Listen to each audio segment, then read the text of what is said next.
ये कहानी मधुबन गांव में रहने वाली उस सुमन की है जिसकी उम्र मात्र 12 साल की थी।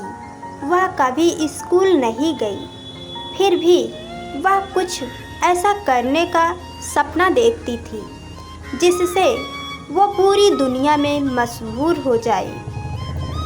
सुमन के गांव वाले हमेशा उसे पगली कहते थे क्योंकि वह कभी स्कूल नहीं गई, फिर भी वह जिंदगी में कुछ बड़ा करने का सपना देखती थी।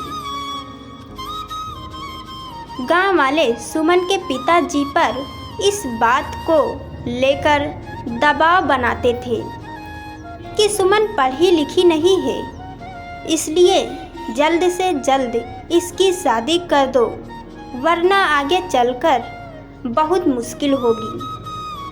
सुमन के पिताजी गांव वालों की बात से पूरी तरह सहमत थे, पर सुमन सहमत नहीं थी।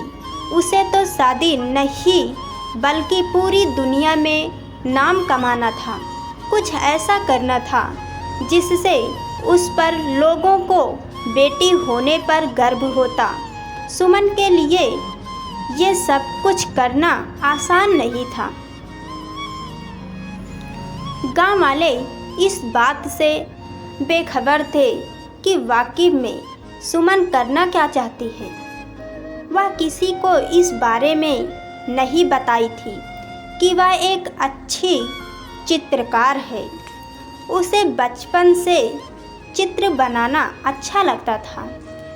शायद यही वजह थी कि उसका मन पढ़ने में नहीं लगता था और इस वजह से वह कभी स्कूल ही नहीं गई। उसके पिताजी को उसका चित्र बनाना अच्छा नहीं लगता था। उन्होंने कई बार सुमन के बनाए चित्र को आग के हवाले कर दिया था, फिर भी सुमन हार नहीं मानी। वह चित्रकारी करती गई और करती गई। जब सुमन नहीं मानी तो उसके पिताजी ने उसे उसके हाल पर छोड़ दिया था। एक दिन सुमन अपने कमरे में चित्र बनाने में इतना खोई हुई थी कि उसके पिताजी उसके पास जाकर खड़े हो गए। उसे बिल्कुल एहसास नहीं हुआ। तो सुमन, तुम नहीं मानोगी, सुमन के पिताजी ने कहा, ये बेवकूफ़ी वाला काम तुम्हारे किसी काम नहीं आने वाला है।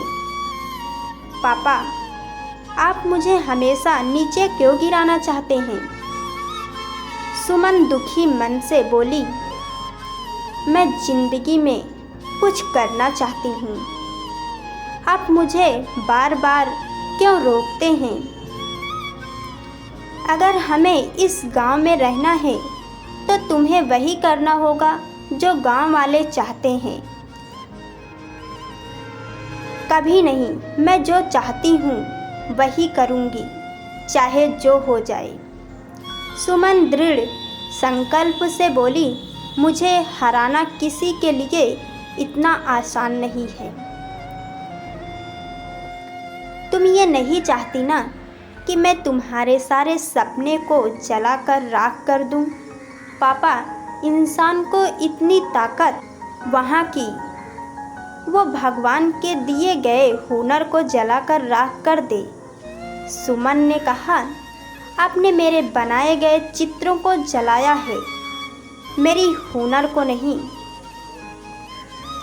गांव वाले ठीक कहते हैं कि तुम्हारी लड़की पागल हो गई है। सुमन के पिताजी ने सख्त लहजे में कहा, उसे इलाज की ज़रूरत है। पापा, आपको पता होना चाहिए कि दुनिया में जो भी बड़े काम हुए हैं पागलों ने ही किए हैं और करते रहेंगे। सुमन बोली, मैं भी उन्हीं पागलों में से एक हूँ।